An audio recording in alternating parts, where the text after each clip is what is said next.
నమస్తే, నేను Vamsi. Welcome to the point.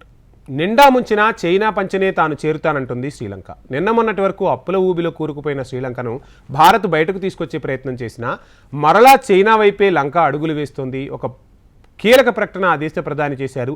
అసలు ఎందుకు మళ్ళీ లంక చైనా వైపు అడుగులు వేస్తుంది, చైనా లంకను ఏం చేయబోతుంది అనేది నేను మీకు ఈ వీడియోలో చెప్పే ప్రయత్నం చేస్తా. శ్రీలంక ఇప్పటి వరకు చేసిన అంతర్జాతీయ అప్పుల్లో చైనావే సింహభాగం అనేది మనందరికీ తెలుసు. శ్రీలంక మాదిరిగానే పాకిస్తాన్ కూడా చైనా నుంచి భారీ ఆర్థిక సాయం పొందుతోంది. ఆ రెండు దేశాలు రాజకీయ ఆర్థిక సంక్షోభాన్ని ఎదుర్కొంటున్న పరిస్థితులు కూడా ప్రపంచం మొత్తానికి తెలిసినవే. చైనా రుణాలతో పేకల్లోతు సంక్షోభంలో కూరుకుపోయాయి ఈ రెండు దేశాలు. ఇక శ్రీలంకలో 2 ఏళ్ల కిందట దేశ ఆర్థిక పరిస్థితిపై తీవ్ర ఆగ్రహ జ్వాలలు అక్కడి ప్రజల నుంచి ఎగిసిపడ్డాయి. ప్రజలు పాలకుల నివాసాలను ముట్టడించి పెద్ద ఉద్యమాన్ని నడిపించిన విషయము ప్రపంచం మొత్తానికి అర్థమైపోయింది. చైనా నుంచి తీసుకున్న రుణాలను తిరిగి చెల్లించలేక శ్రీలంక హంబన్ తోట పోర్టును 99 ఏళ్ల పాటు లీజుకిచ్చింది. ఈ ఒప్పందం వల్ల శ్రీలంకకు భారీ నష్టం జరిగింది కూడా. మహేంద్ర రాజపక్స కాలంలో అక్కడ ప్రధాన మౌలిక వసతులు ప్రాజెక్టులన్నీ డ్రాగన్వే. 2005-2015 మధ్య చైనా $14 బిలియన్ రుణాన్ని శ్రీలంకకు అందించింది. అది తడిసి మోపడి ఆ దేశం దివాలా తీసే పరిస్థితికి చేరింది.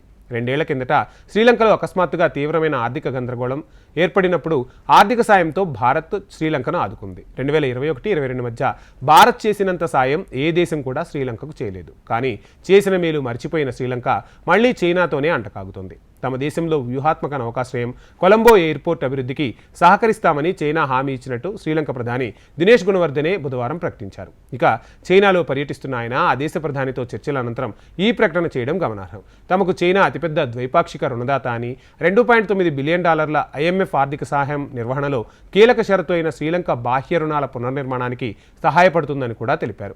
ఇక రుణ పునర్నిర్మాణంపై బీజింగ్ తన వైఖరిని ఇంతవరకైతే వెల్లడించలేదు. అయితే రుణాల కాలపరిమితి పొడిగించడం, వడ్డీ రేట్లను చైనా సర్దుబాటు చేయవచ్చునని శ్రీలంక అధికారులు అయితే అంటున్నారు. 2022 నాటి సంక్షోభం సమయంలో $46 బిలియన్ విదేశీ రుణాలను శ్రీలంక డిఫాల్ట్గా ప్రకటించింది.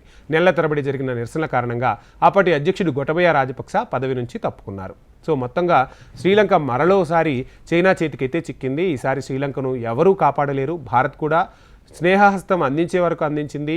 అయినప్పటికీ శ్రీలంక చైనా వైపు మొగ్గు చూపడంతో ఈసారి భారత్ కూడా లంక ఆపదలో ఉన్న ఆదుకునే సాహసము, ఆదుకునే అవకాశం అయితే శ్రీలంకకు ఇవ్వదనే చెప్పాలి. చూడాలి మరి రానున్న రోజుల్లో ఏం జరుగుతుంది. లంక ఇక మునగక తప్పదా, చైనా కబంధ హస్తాల్లో లంక పూర్తిగా మునిగిపోయినట్టేనా అనేది మరికొద్ది రోజుల్లోనే తేలనుంది. ఇది వాళ్ళ to the point. Please subscribe HM TV.